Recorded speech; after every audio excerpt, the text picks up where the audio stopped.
So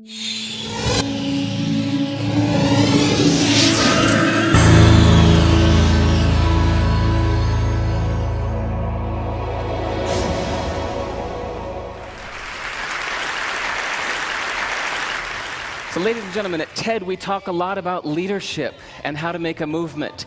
So let's watch a movement happen, start to finish, in under 3 minutes and dissect some lessons from it.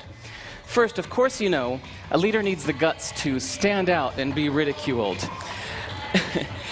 But what he's doing is so easy to follow. So here's his first follower with a crucial role. He's going to show everyone else how to follow. Now notice that the leader embraces him as an equal. So now it's not about the leader anymore, it's about them, plural. Now there he is calling to his friends. Now if you notice that the first follower is actually an underestimated form of leadership in itself. It takes guts to stand out like that. The first follower is what transforms a lone nut into a leader.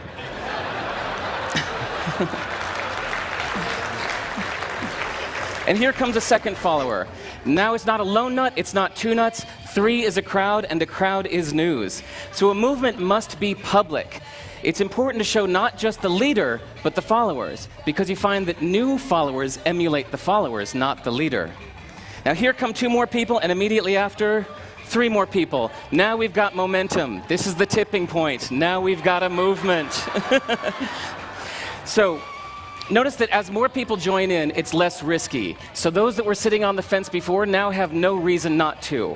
They won't stand out, they won't be ridiculed, but they will be part of the in crowd if they hurry. So, over the next minute, you'll see all of the those that prefer to stick with the crowd, because eventually they would be ridiculed for not joining in. And that's how you make a movement. But let's recap some lessons from this. So first, if you are the type, like the shirtless dancing guy, that is standing alone, remember the importance of nurturing your first few followers as equals. So it's clearly about the movement, not you. Okay, but we might have missed the real lesson here. The biggest lesson, if you noticed, did you catch it? Is that leadership is over-glorified. That yes, it was the shirtless guy was first, and he'll get all the credit, but it was really the first follower that transformed the lone nut into a leader. So as we're told that we should all be leaders, that would be really ineffective.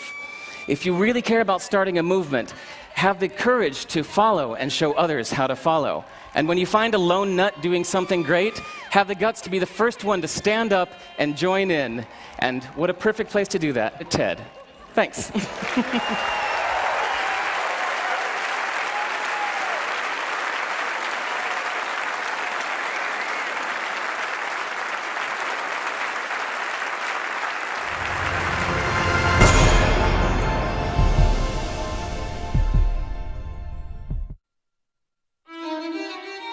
In 25 years, global energy consumption will increase by 50%. To meet demand, we'll need to harness the power of sun, wind, waves, atoms.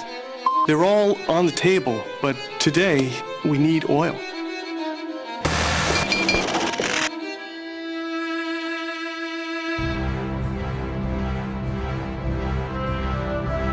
I'm Mike Davis. I'm the drilling manager with Repsol, Gulf of Mexico. We're out here in 4,000 feet of water in Green Canyon 304 drilling the Angostura prospect, about a 29,000 foot subsalt well. Big technical challenge, that's why we got a big rig like the Cajun Express on it.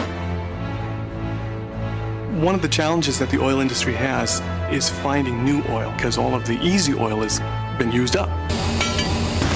Finding oil is becoming more difficult and difficult because it's always deeper and deeper and deeper. More and more, the industry requires deep computing to find that deep oil.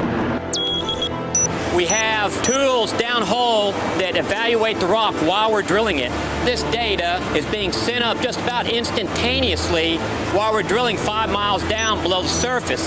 The Barcelona Supercomputing Center is a valuable resource for Repsol because it allows them to crunch those numbers and generate those images that allows them to find the oil. I am in the Barcelona Supercomputing Center, and we are here working to generate the new generation of seismic imaging tools.